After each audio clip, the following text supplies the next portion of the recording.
What's going on, guys? It's your boy Mixmaster B here, live from the MMB Radio studios for the MMB Radio podcast, where no topic is too big or too small. We talk about them all. And on the phone lines right now, I have a gentleman who I was supposed to be talking to at WrestleCon in Tampa, Florida, with nice weather, palm trees, and all the greatness that comes with WrestleMania week. But then this COVID thing started, and it kind of just threw a whole swerve for the whole plans. But I promised you guys that I would still get him on. I want to welcome him in now, Mr. Bam Bam Bundy. What's going on? My boy, Mixmaster B, what is going on, brother? You tell me, man. I mean, it is craziness. First off, I want to say, thank you for taking the time to call in and talk to us under these circumstances. I know a lot of people, it's a lot of uncertainty, and for anybody that's listening to the podcast, just like everybody's trying to do right now, we're trying to bring some kind of entertainment and some kind of calm to a lot of people's anxieties out there with this coronavirus situation. And, I appreciate you, still being on board with this, even though we're not, sitting poolside somewhere with, palm trees and, margaritas in our hands. Man, I know, and that's what I really wanted, man. Tampa, Florida was a huge goal of mine. I was down in Orlando a couple of years ago for WrestleMania. That's where I did my first WrestleCon. And I'm like you, man. I'm disappointed here in Memphis. We call it Dorona, just because it's Doroning everything. It's crazy, man. Everything from shows have gotten canceled, even live appearances. I mean, here in Memphis, we're on lockdown and can't even have, even wedding gatherings of more than 10 people. A buddy of mine had to go to a funeral where they had to watch the funeral from their cars because It's so crazy. That's crazy. There's so many stories that you're hearing from different people in regards to what they're doing in their area as opposed to other areas of the country. And it's kind of like that murky, kind of like cloudy situation, because what you might be experiencing there in Memphis, we're not experiencing here in the Philadelphia area. Clearly epicenters like New York City and Chicago and LA are, dealing with different situations. And then you got some parts of the country that are kind of like, it's kind of somewhat normal of a day for them. But let me ask you, like, how are you holding up as far as like mentally? Because a lot of people out there having, they said, anxiety and depression and all that stuff. But how are you holding up mentally right now? Well, as far as my mentality, man, it's no different than it is from day to day. And I know that's a very gray answer to give, but that's the honest truth. I'm fortunate enough that is what we call my shoot job. My real job is actually for the Wyndham Hotel Corporations. And besides the actual part of Memphis, everything around these small towns are still up and running like nothing's going on. And it just I haven't been homebound yet. Now they're talking about it coming, so it probably could make it a lot worse, the anxiety and the claustrophobia of just being at home and everything else like that. But as far as right now, I'm fine. I mean, my day-to-day normal stuff hasn't changed. And Memphis is such an awesome city. I was just there this past summer. My father is a huge Elvis fan. We ended up doing the whole Elvis week thing there in Memphis last year. So Memphis is a very chill city, and but not a very big city either. I feel like everything is just kind of, close knit around there. What is some of the, has attractions and everything there have closed, or is it kind of like ghost townish? Yeah, man, it's kind of ghost townish. I mean, Beale Street, which is the most famous for Memphis, it's usually blocked off to traffic. It's full of people, tens of thousands of people down there every weekend, and people can actually drive through that right now. That's how dead the downtown is. Yeah, because when I was there, you couldn't drive. You couldn't. I mean, they have, like you said, they have the barricades. It's kind of like like Bourbon Street is, I guess, to New Orleans. You can only get to a certain point, and then you can't drive through. So traffic is actually being able to go through there now. Exactly, and I'm very familiar with New Orleans as well. My mother actually lives in Gulfport, Mississippi. Okay. And I get to go over to New Orleans about an hour and a half from her house every time I'm down there. And I've seen the eerie pictures that people have taken, of Canal Street, Bourbon Street, Royal Street, and everything like that. It's just dead. Yeah. Places that I couldn't even walk without bumping into somebody's shoulders. You know, you can have the whole street to yourself, like that scene from the Joker movie. Yeah, seriously, you just start seeing the coronavirus, aka Bane, walking around. Yeah. So you said you have a regular shoot job and everything, but how much do you rely on doing these independent shows and signings? Like, how much of economical Oh, hit are it's you half taking my from income. that? That's half the income. It's Okay. it's half my income. Don't get me wrong, Wyndham pays me pretty nice, but I make a lot more in wrestling. Okay. And from gimmick sales, not being able to be around the crowd or not being able to wrestle, it's really hit me really hard. Like I said, I'm fortunate enough that I've made my life to where I live very minimal, anyways. And because you never know what's going to happen in professional wrestling, you never know when you're going to take a wrong bump and you're going to be out of it for the rest of your life. Hmm. So I've always lived very minimal off of what I've made from my shoot jobs and stuff like that. So I'm not out of a house yet, but I don't get to go do all the fun things I used to do. I don't get to, go to movies or anything like that just because I don't have the extra income. Yeah. And it's funny that you say that you make more doing wrestling than you do working at Wyndham, because a lot of people are not that fortunate. There are, I mean, when you hear of indie wrestling, and there are the indie wrestling darlings of the world and the fan base that supports indie wrestling, and shout out to that fan base that actually supports that form of wrestling, but not everybody is able to make a decent living just doing that. A lot of people almost are in the opposite, even before coronavirus, where they're almost paying to be there. So it's really saying something of how hard this virus is starting to attack people financially. But like, what other do you have any other friends that you work with that are in the indie scene that are feeling it a lot worse than others right now? And like, have they reached out to you with concerns? Um, Not really, man. I mean, of course, my normal rosters that I work with USA Championship Wrestling. Now, I will say that the promoter I work for, Bert Prentice, is a legendary promoter and a legendary manager. Uh, it's really been a real struggle on him because this is all he does: running wrestling shows, advertising wrestling shows, and everything like that is all this man does and knows and has since he was 6 years old when he was selling programs for Vern Gagne. He just turned 60 yesterday. So that tells you how long the man's been in the business and what he relies on. And it, And okay. it well, it's to the point that, I mean, all of us on the roster that do have shoot jobs, if one of my brothers needs help, I'll help them out as much as I can. That where it doesn't put me in a hole. I can't help somebody if I'm in a hole as well. But if I'm not in my hole, I'll go ahead and help as much as I can. Now, have you spoken to promoters where, like, I mean, you may not be able to answer this question, but a lot of small businesses are truly being affected right now. I guess, would a pro wrestling promotion be considered a small business? And does anybody know if that would fall under any kind of like a stimulus package where they would be receiving some kind of financial aid, or? Well, that honestly depends. Now, see, I'm in a different situation. I was taught early. My father was a lawyer, so that's where a lot of my knowledge on this comes. Bam Bam Bundy is not only a person, but it is also a company in itself. Hmm. The name of the company is Bam Bam Bundy LLC. I went and got everything trademarked, licensed, everything that I need to do to become a business. So I could get those tax breaks every year and stuff like that. Now, I will be filing as part of a small business that's been affected. I think it really just truly depends on if you're a promoter that does it by the law or if you're a promoter that does it by the outlaw. And what I mean by that is, are you a promoter that has full-blown insurance, your LLCs, a taxable crew, you pay your taxes every quarter, you know your books, everything like that, or are you just an outlaw promoter that goes out and runs a show in a town, and that money you get that night is what you live on until you run another show the next week? Hmm. Now, if you're an outlaw promoter, I don't see you getting that stimulus package.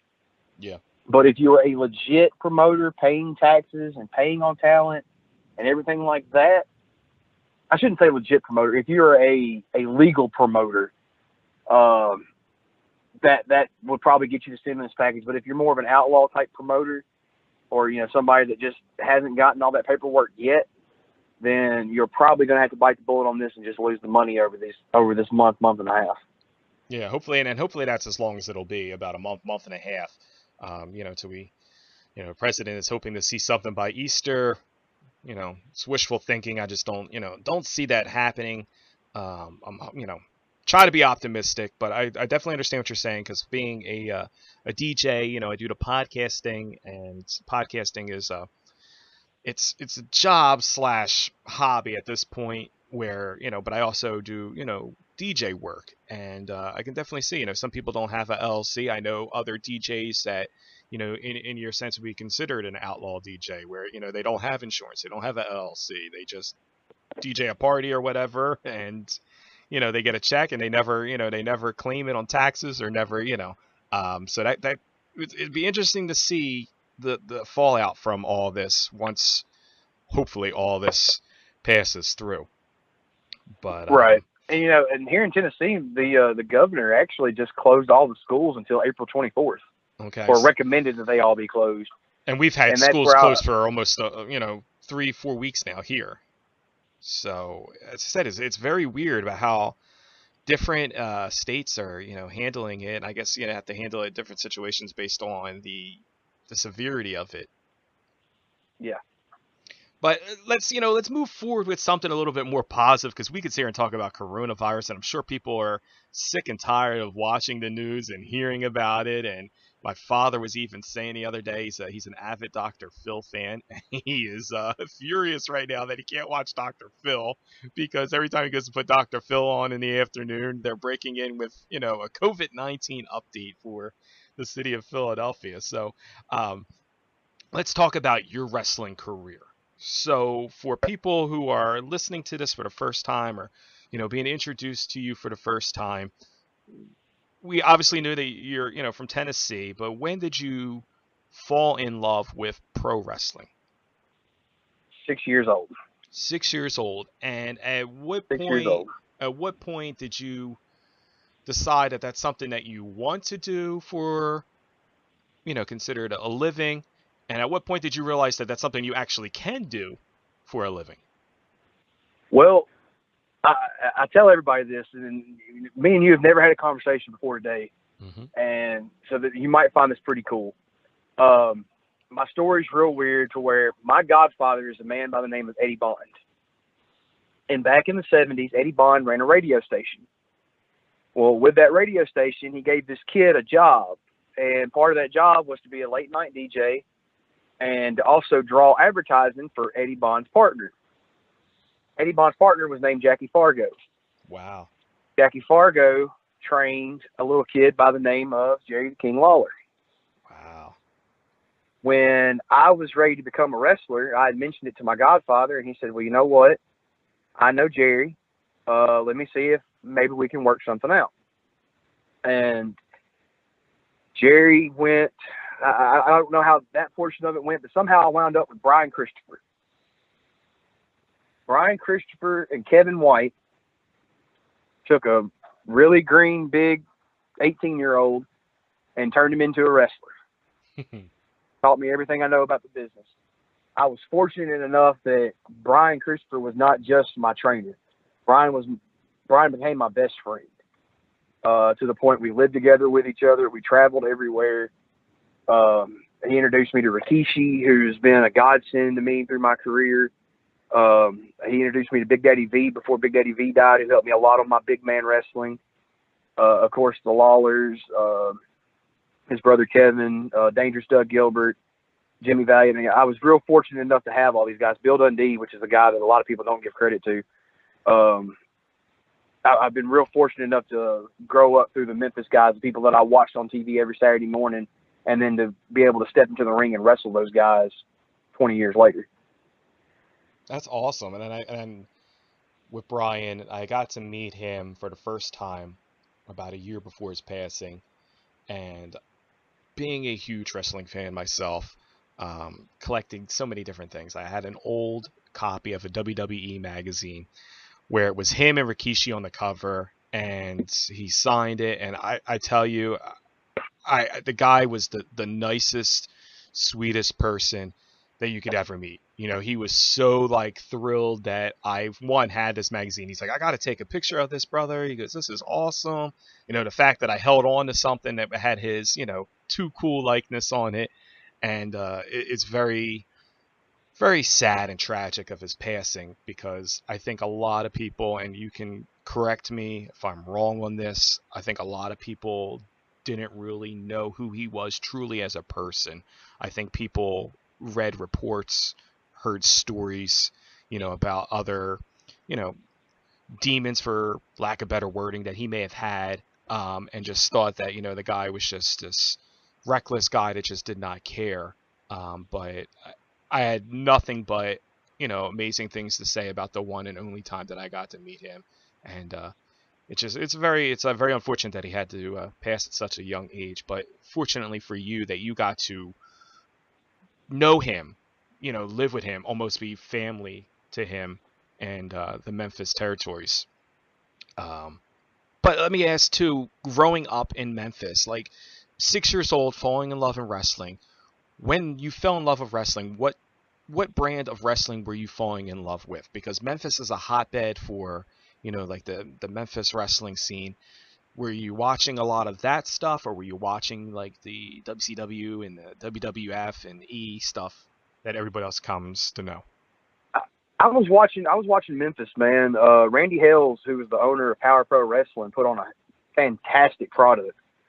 You know, I woke up every morning with Dave Brown, or every Saturday morning with Dave Brown and Corey Macklin.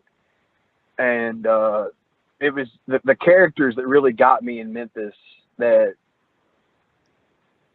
WWF and WCW were cool, but they only came around once a year. Mm-hmm. Memphis was there every week. I could go to my local grocery store and see these guys. I could talk to these guys like they were friends, you know, when they were, to me, were the biggest superstars in the world. I didn't know a difference between independent and professional wrestling. If you were a wrestler, you were a wrestler, and that was awesome to me. Now, I did start trickling in when Brian in '99 went to WWE.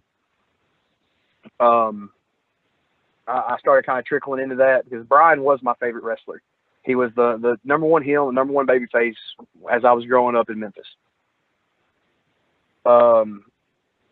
It wasn't until kind of like the end of the Attitude Era, kind of, that I missed out. My parents weren't going to let me watch all that blood, guts, gore, and sex at 6 years old.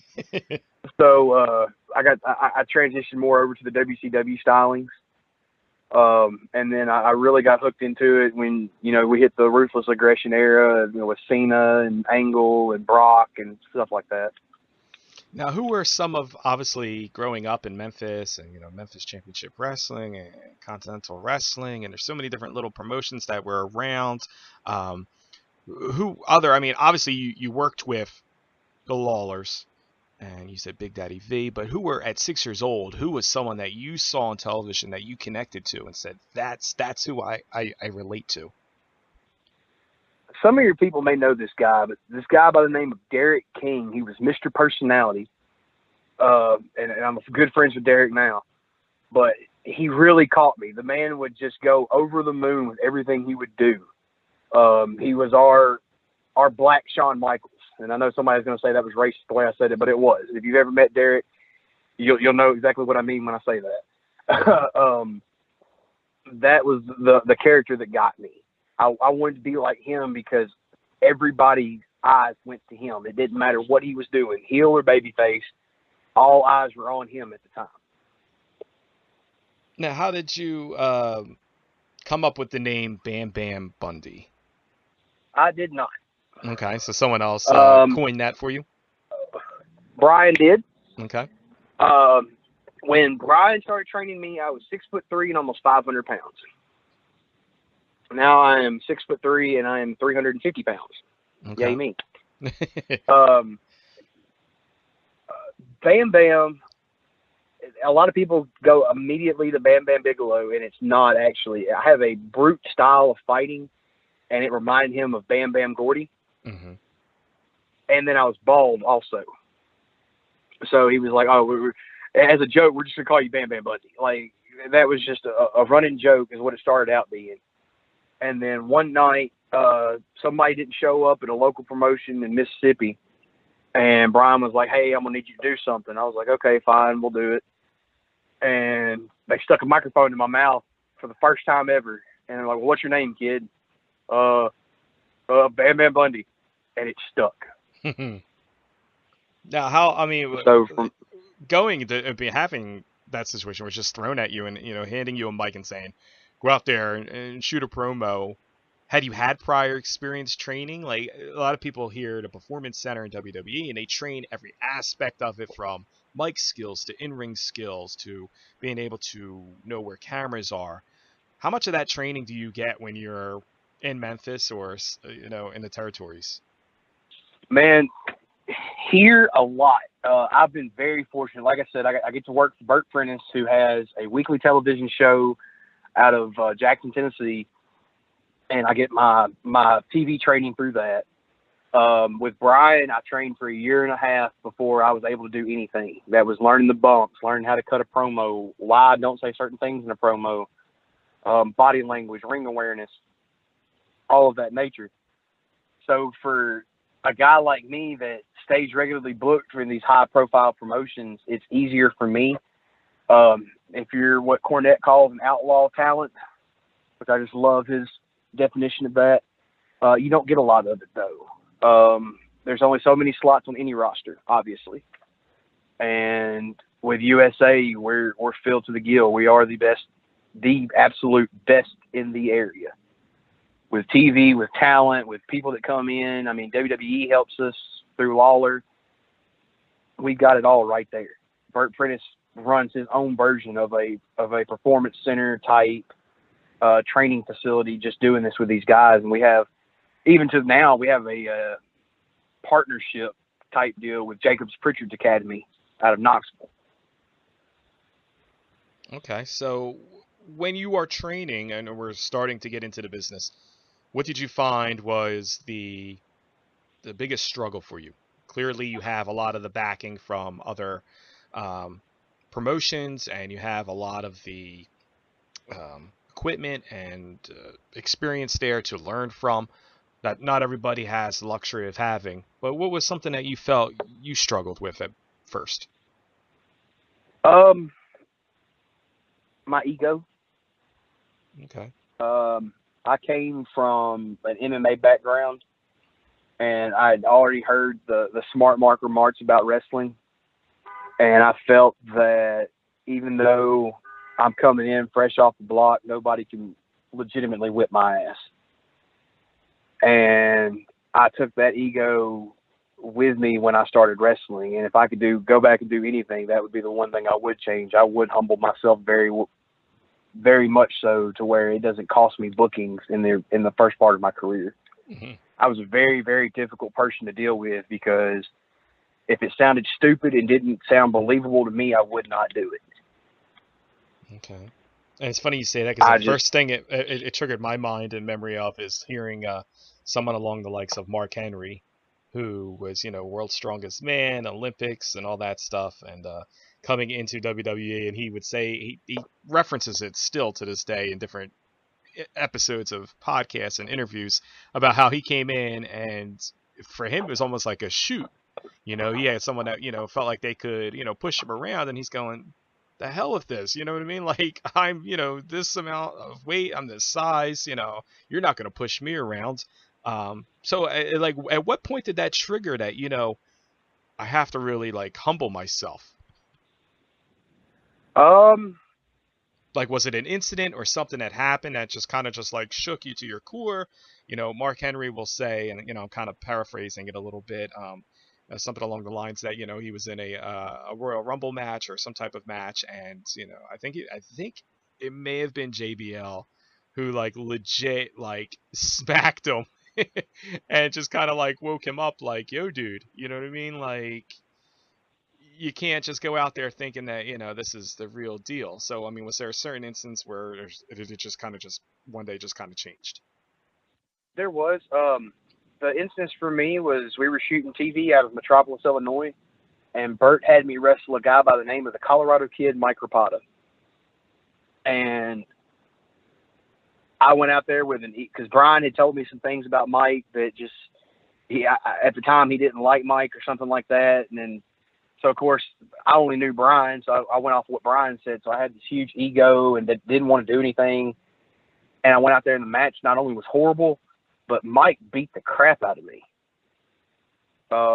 Like legitimately tied me up, where I couldn't move. It wasn't that he beat me up as far as punching me in the face 100 times. It was he would take my arm, he would do some type of submission move, and then almost remove my arm from its socket. And it was like one of those, the more I moved, the tighter it got. Mm-hmm. And I came to the back, and Bert said, well, that was complete shit. Now, do you want to go out there and actually listen to Mike this time and redo that? Or do you just want to pack your gear up and get the hell out of the business now? And I went back out there and redid it with no ego, and Bert said it was probably the best match of the tapings at that time. So you were given an ultimatum early. Yeah. Man, Bert Prentice gives me more ultimatums than anybody. Yeah. But that's because a guy like Bert really cares about his talent, though. He knows what it's going to take to get you over. And with us only being in the business, like for myself, it's been 10 years.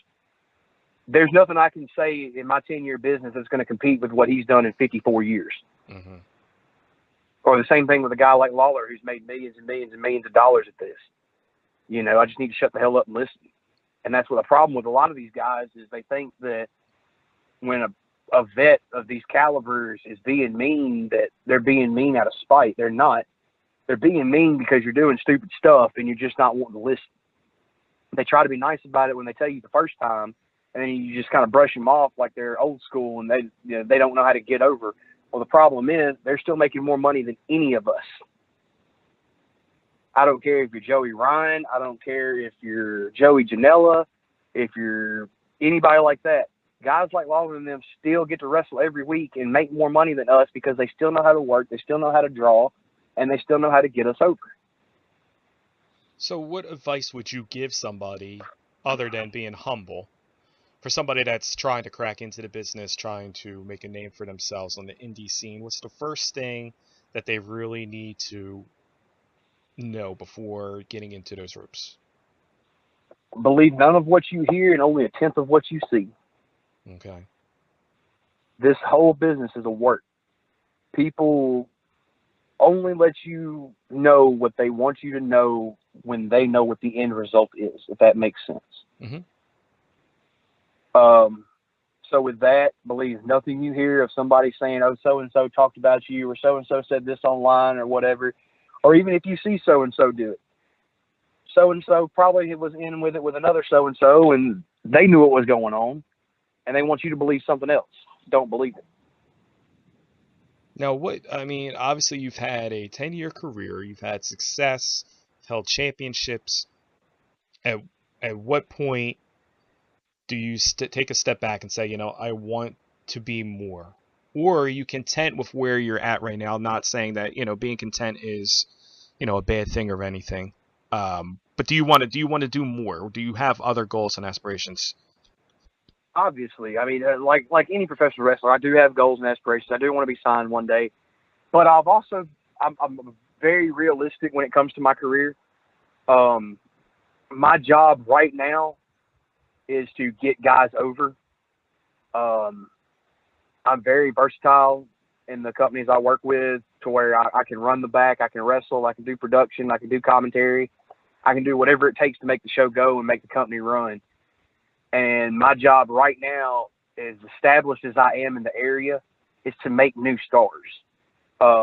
There's a guy, and he'll probably text me and be all mad because I said it, but I'm sure you've heard the indie darling Blake Christian. Mm-hmm. All right, Blake Christian is from 10 minutes away from my house. Blake was working some small shows around Tennessee. I had the chance to book a show in Savannah with the Memphis wrestling guys, and I got the opportunity to book them. Blake was with USA for a while until GCW picked him up, But giving guys a platform like that, or there's a guy that I'm wrestling now by the name of Kid Wrestling that everybody just kind of gave up all doubt on. Like this kid's not going to get over. He's not going to be anything, and now he's one of the hottest stars we've got. So I'm okay with my role of where I'm at in the business right now. I'm helping the business grow, and that's what it takes for guys like me. There's always been those jobbers or those training types. Danny Cage. A lot of people don't know him as a wrestler, but they know him as a famous trainer and a guy that helps get people over. Yep. Monster Motley Factory Cruz, is right around the corner from us here. right. Motley Cruz is a guy from down here. Motley Cruz trained Marco Stunt. Hmm. Marco Stunt is one of my. I love me some Marco. I mean, Marco's my boy. He's another one of those indie darlings that got to go on a road trip with us when he was first breaking in his career, and we got to help teach him the ropes a little bit as far as once he got a little seasoned. I'm perfectly happy with that portion of my job because I know that I'm making more smiles on people's faces through fandom, through the business, through just the guys in the locker room.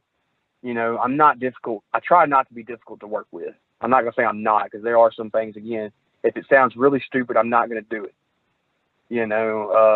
I'm cool with like the full entertainment aspects of Invisible Man versus Invisible Stan, but the social distancing match that just went on like that, I'm not going to do anything like that. But I will. I mean, I'll let as an intermission thing, I'll sit there and put on a referee shirt and act like two guys are wrestling. During intermission, not taking up majority of my show in real time from other wrestlers. Yeah, and taking fans' money to do something that's not really even happening. Right. Like my question is, so when you do that, who gets the envelopes? Yeah. I mean, do they just float in the air, or do they just sit at the building the whole time? I mean, the guys got to get a payoff. They're out there bumping like crazy from the way the ref acts. Yeah. Totally agree with that. Yeah. Now, I mean, do you, outside of what you do for yourself and the talent that you're mentoring and whatnot, what do you currently watch? Do you currently watch any of the other products, and how often do you watch any of that stuff? I'm a big fan of AEW right now, mainly because of Marco. That's 90% of the reason I watch. I like supporting my brothers.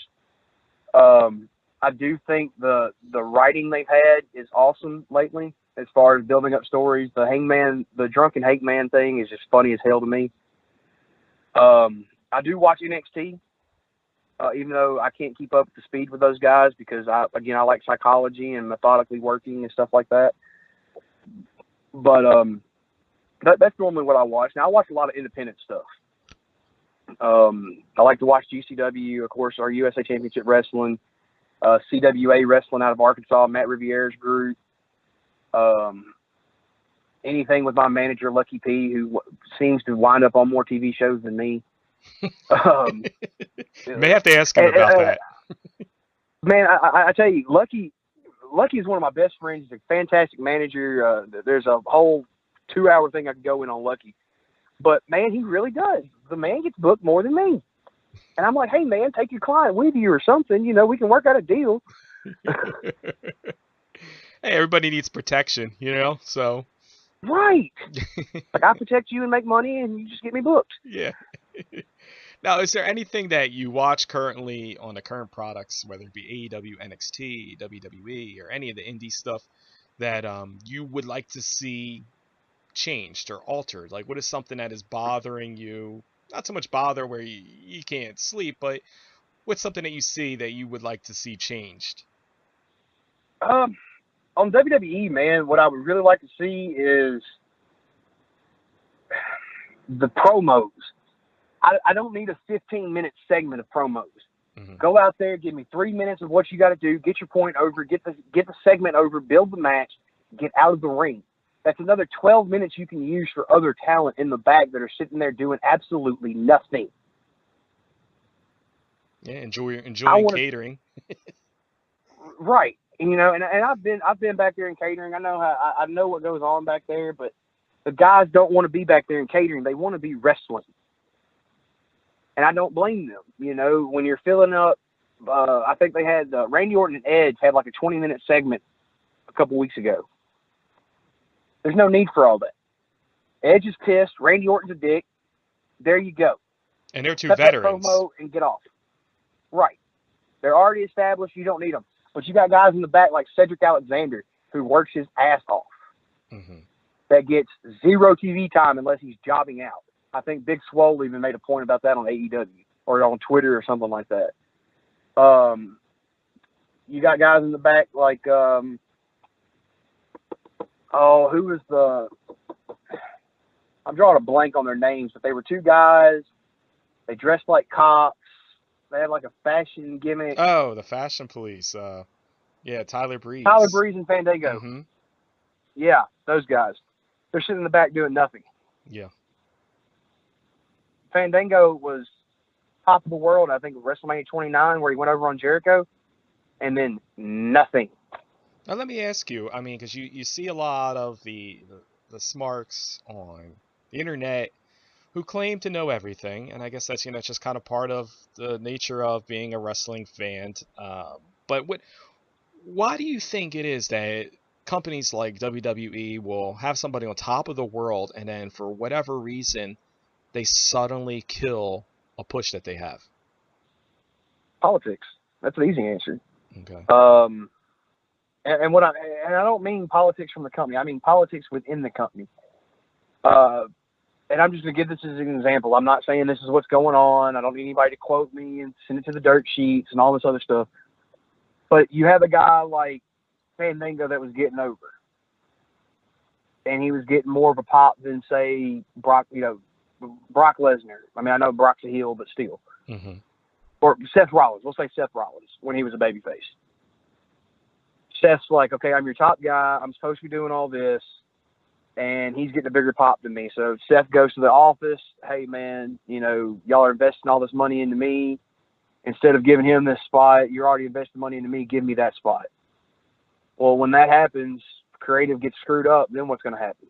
Well, now we got to redo creative. And as you redo creative, then stuff starts getting lost in the shuffle.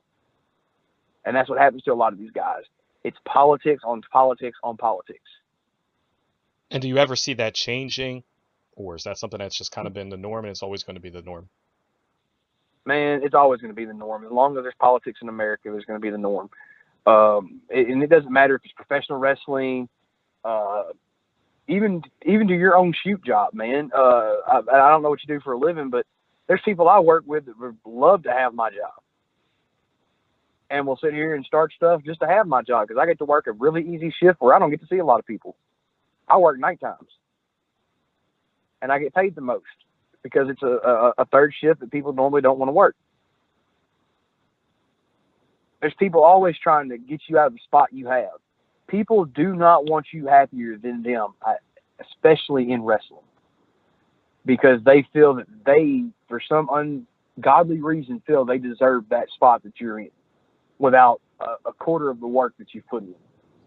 And it's funny you say that because I was saying to someone a while back, I think I made a comment to somebody on Twitter, and they were saying how about people like John Moxley was not happy with his situation in WWE, went to AEW. Jericho felt that, he wasn't being utilized right, or, like a Brody Lee now feeling he's not being utilized right, he's going to go somewhere. And I said, well, there's only so many spots to go around to be, quote unquote, the man. Not Becky Lynch, but the top guy or the guy that they're investing a lot of time and storyline in. And I made the joke that, well, why don't we just give everybody their own promotion and everybody could be the top guy in their own promotion? At what point do you say, like is the ego of people, and I'm not saying that any of the guys that I mentioned had an ego because they have, rightful gripes to why their character development or their storyline was not heading in a direction that they like. But at what point do people just kind of say, this is what I am, this is what I accept, that I'm not, the world champion. You mentioned someone like a Cedric Alexander, like clearly, like, like you can't be the world champion, and someone else can't be the world champion all the time. Like what do you say for stuff like that? Work harder. Okay. Obviously, and I say that not to be a dick, but I say that because obviously there's something somebody sees in that champion right now that they don't see in you. And don't say that you can't become it, because we've seen Eddie Guerrero, we've seen Daniel Bryan, we've seen, heaven forbid I say his name, Chris Benoit. All these smaller guys become big leaders of the company. So it's not that you can't, it's that you're not putting in the type of work that's needed. And that doesn't mean in the gym. That doesn't mean, what I mean by that is, are you politicking well enough? Because that's what this whole business boils down to. Are you politicking good enough? Because, man, I'll say it right now. Even though I had Brian and all them in my corner, nothing the first 3 years of my career. Once I started learning how to politic and talk my way into certain spots and talk my way into telling a promoter, hey, you want me in your main event because I can do it so much better than this guy, then my career started getting a lot better. I started making a lot more money. It's a shitty thing to say, and it's a shitty thing to do, but it's the name of the game, man. And I think sometimes talent is hesitant to want to do that kind of stuff because, you don't want to be labeled as a person that's going into business for yourself. But there are people out there that are shooting ideas out there that are trying to do things outside the box. And I feel like it's a thin line too, because sometimes you might be giving, your company the idea to run with and say, you know what, you got something here, or you could be doing something that is alienating yourself. And the first thing that comes to mind is someone like a Matt Hardy with the broken Matt Hardy character. Like clearly he wanted to keep doing this in WWE, and they just had a different thought process on it. But what advice would you give to somebody that's like, I have a really good idea and I want to just start kind of just promoting my own thing, doing my own YouTube videos, even though I'm under contract with AEW or WWE or doing stuff somewhere else? What makes those people not want to, or what advice would you give them that are leery about, branching out too much? If that's even possible. Man, well, it is. And the advice I'm going to give is probably not good advice, but it's the only advice that's ever worked for me. It's ask for forgiveness, never permission. Mm-hmm. Because if you go and you ask permission and then you go do it anyways, that gets people mad.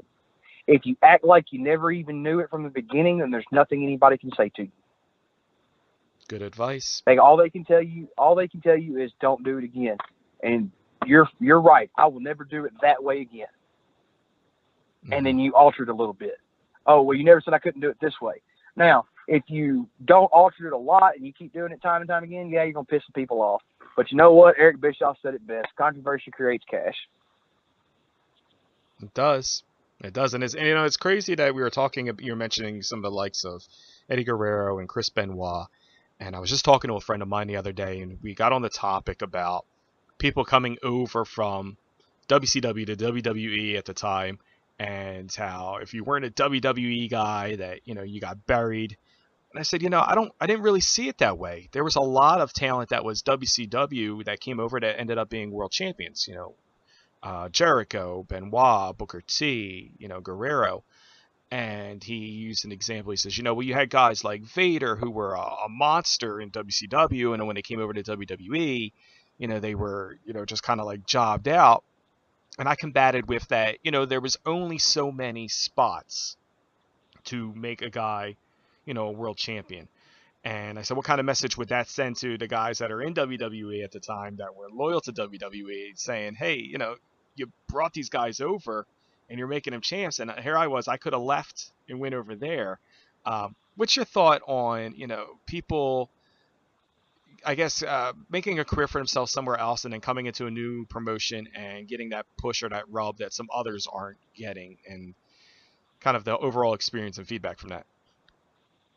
Well, I got two different views on it. I'm going to look at it from a wrestler standpoint, and I'm going to look at it from a promoter standpoint.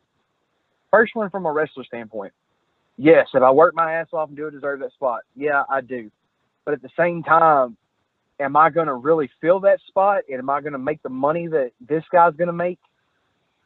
Or am I just trying to be egotistical and look out for myself and not care what the true company has? Because at the end of the day, I can work for a company and be your main event, but if that's the case and it only keeps you your main event for 6 months, then I'm out of a job after 6 months. If I go in and I do my damn role and I shut my mouth and I do what's asked of me, and the way the company keeps growing, and it goes for 4, 5, 6, 7 years, then I have a job for 4, 5, 6, 7 years. And from a promoter aspect of it, yeah, is this guy working his ass off for me? You're damn right he is. And I promise you, when I can give you your time, I'm going to. But right now, this guy's going to make all of us more money, because this is what the crowd wants to see. This certain dream style type match. So I'm not saying you're not going to get your shot. Give me some time. Mm-hmm. And that was the whole thing with WCW and WWE. It's not that they weren't going to give them a shot, but why would you start putting over the people that you just beat? If you beat them with your own company, how are they going to come in and ideologically, psychologically beat your people? And I know this is all a fixed sport and everything like that, but you still have to use psychology. If I just took my star power and I beat them for so many weeks in a row, what makes you think that they're going to come in here and still be able to captivate my audience and draw me enough money? They're not. Yeah, the example I used with him, he said when Benoit came over, he didn't become champion right away. And I said, well, you have to remember is that unlike you or myself, who's just absorbed in wrestling and we watch all forms of it, there was a line in the sand there where there were people that were WCW guys and there were people that were WWE guys. And I said, you got to remember is that people who are WWE guys, they may have heard of the name Chris Benoit, they may have heard of the name Eddie Guerrero, but if they weren't invested in that promotion or that product, they may not know much about that guy. So for that guy to come in and within 2 months wins the world championship, what does it do for the story building of that character? I said, I felt like Benoit, you had to have people invest in that journey and watch him grow. You couldn't, for him to come right in from WCW or Guerrero to come in right from WCW and win a championship, to me, you're building off their journey that they did in WCW. So he says, well, what about Vader? Vader, got squashed. I said, well, Vader was in the main event picture, from my understanding, for most of the time that he was in WWE. He's like, yeah, well, he didn't win it. And I'm like, yeah, but he played a crucial role. So, just what's your feedback on something like that? Well, first, like you said, he was in a crucial role. His role was to be fed to Hogan or fed to the WWE champion and make them look good, make the company more money. And that's what it just went back to when I said about the wrestling thing. You have to put your crap aside and realize, would you rather make $250 in a night or would you rather make $100? Mm-hmm. I know what I'd rather have. That's exactly how I answered it.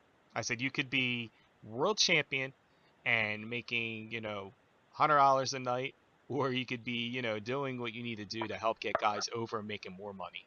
It really comes down to is like everybody has their own financial situations, but what is more important to you?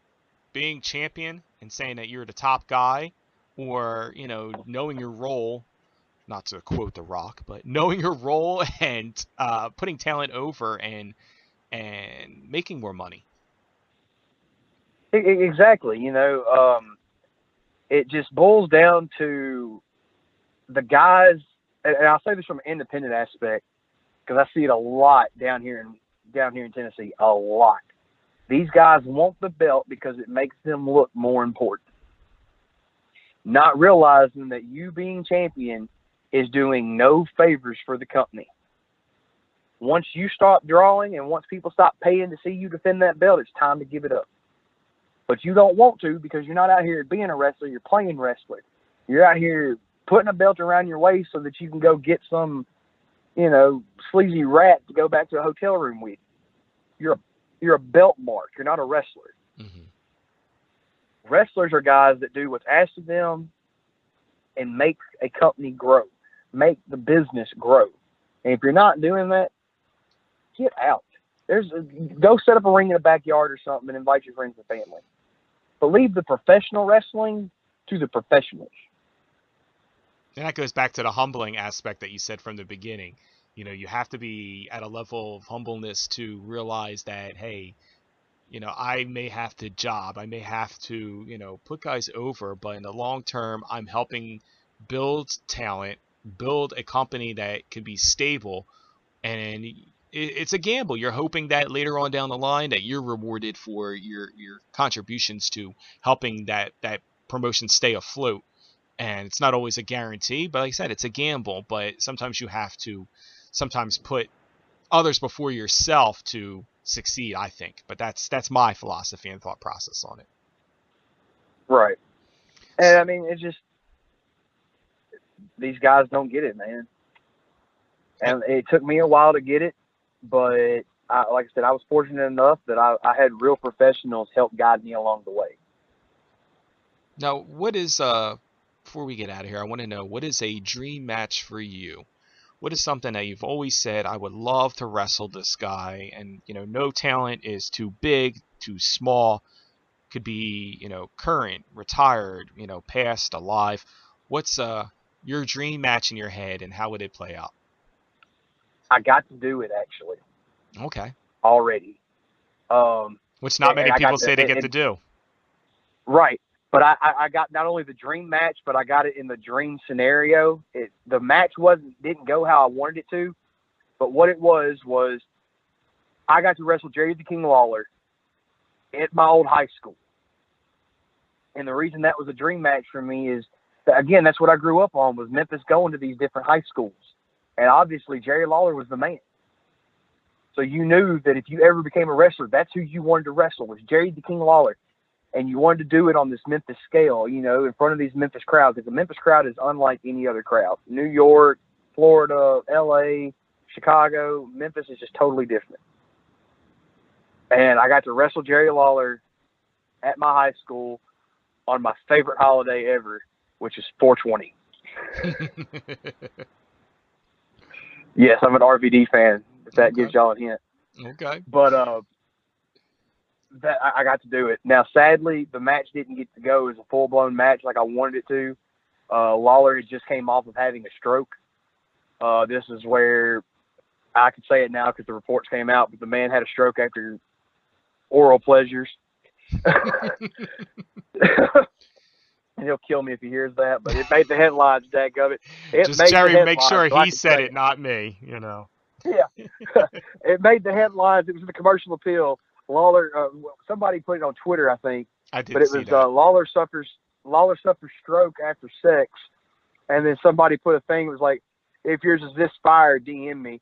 And I was like, yeah, definitely. I'm gonna make that joke till the end of time.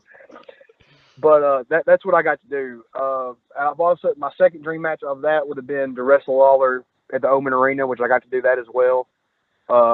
I tagged with Christian James and our manager, Lucky P. Larson, Esquire, before he chews me out on that one, against Jerry Lawler, the Boogeyman, and their manager for the night was the Mouth of the South, Jimmy Hart. Nice.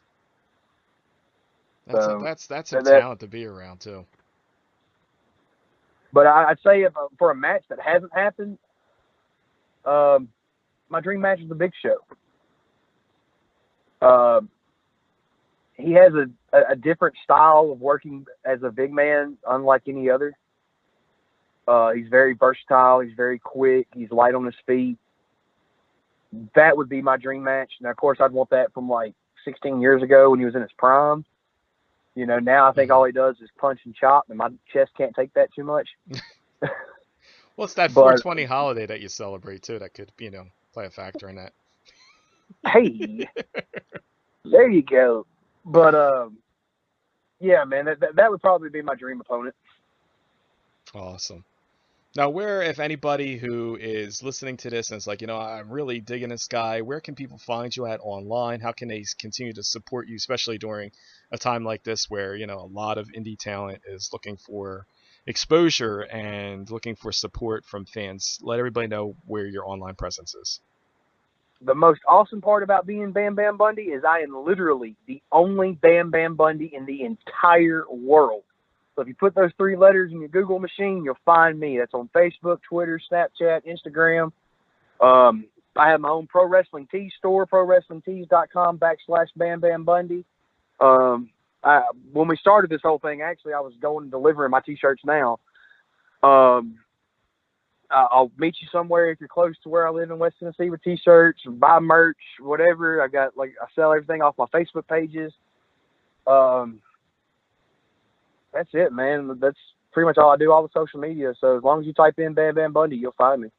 Well, we appreciate you taking some time to talk to us today. I understand, the circumstances. A lot of people are in a lockdown, so a lot of people have a lot of free time, but not everybody wants to talk right now. A lot of people, like I said in the beginning of the show, is that there's a lot of anxiety and uncertainty, and we wish you all the best and success and the stories that you told us, and continue to go out and support him.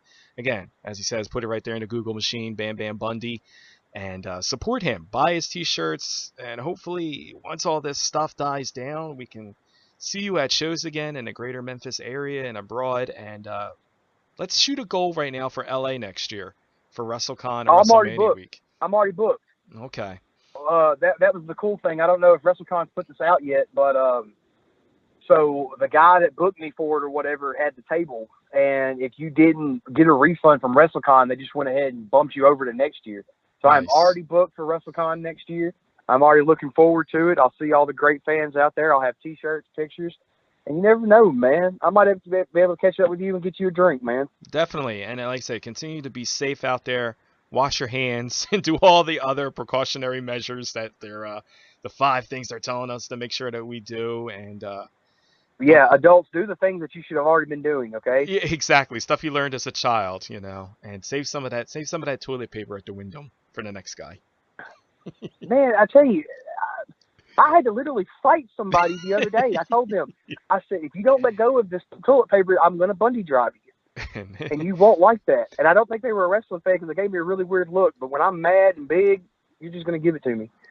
and I think that's the best way to end the show.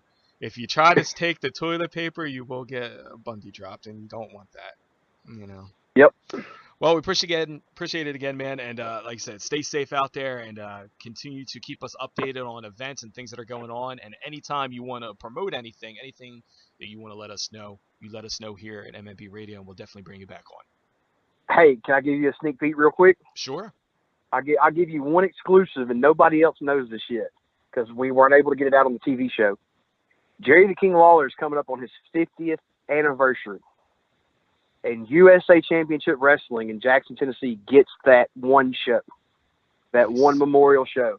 And from what I understand, King's bringing some guests with him. I don't know if that's from WWE. I don't know if it's from his past. I know they have announced that Kane will be there. If it's Andy Kaufman, But, I'm definitely watching. Well, Andy Kaufman's dead, I think. No, he is. I'm being sarcastic.